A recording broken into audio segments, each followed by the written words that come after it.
Unit 6, Lesson 1. Listen and read. It's rosy day, isn't it? Have a seat. Thank you. Now, first, let's check some personal details. You're in grade 11, aren't you? That's right. And your subjects are English, French and Spanish, aren't they? Well, I'm also doing business studies and IT. That's a useful mixture. Now, you haven't chosen a career path yet, have you? No, I'm still not sure. No problem, but let's look at your interests and skills outside the classroom. They may help. Perhaps. You like drama, don't you? Yes, very much. But you didn't appear in the last school play, did you? No, I didn't have time. You see, I help run the drama club and I was very busy with that. So, apart from acting, the drama club has given you a fantastic general skill, hasn't it? You're right. And here's an idea. With your interest in languages and business, you could join an international company with offices in different countries. And then you could easily become a manager, couldn't you? Oh, wow! I'd never thought of that before. Unit 6, Lesson 5. Listen and speak. Part 1. It's Dara Jaff, isn't it? Take a seat. Thank you. You've done your Holland test, haven't you? Yes, I have. Here you are. Thanks.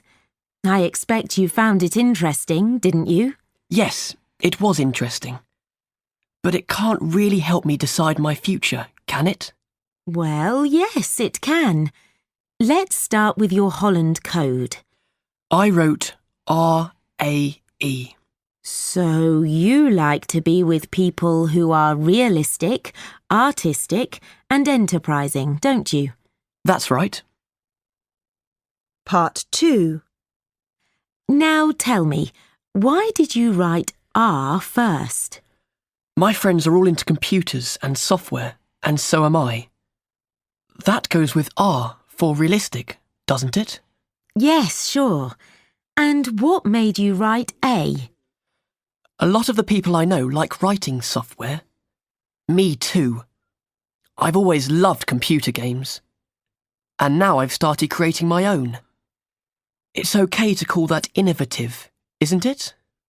It certainly is. And that comes under A for artistic.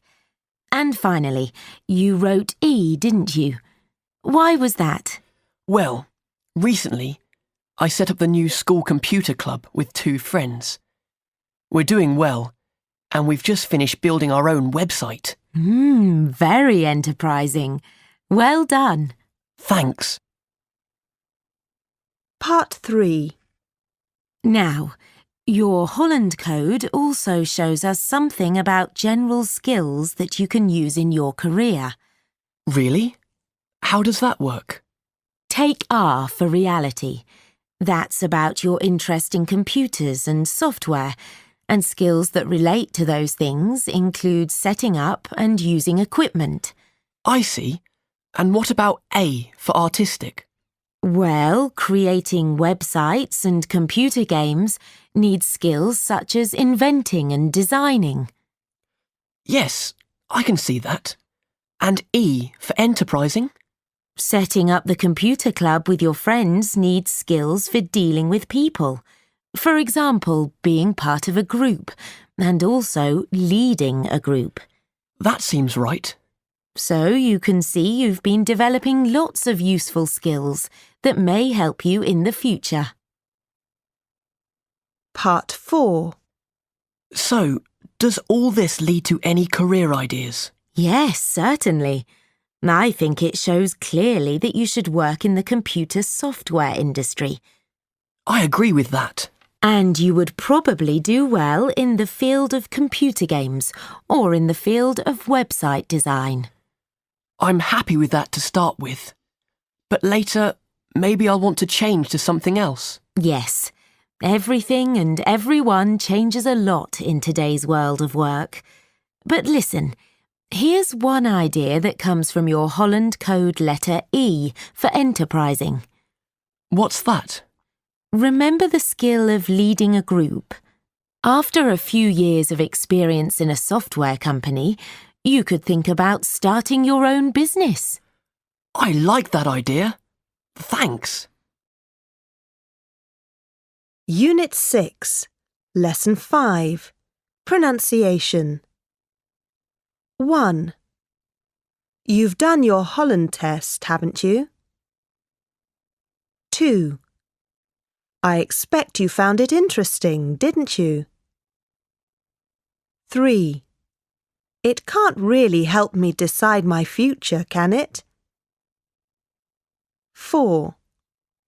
You like to be with people who are realistic, don't you?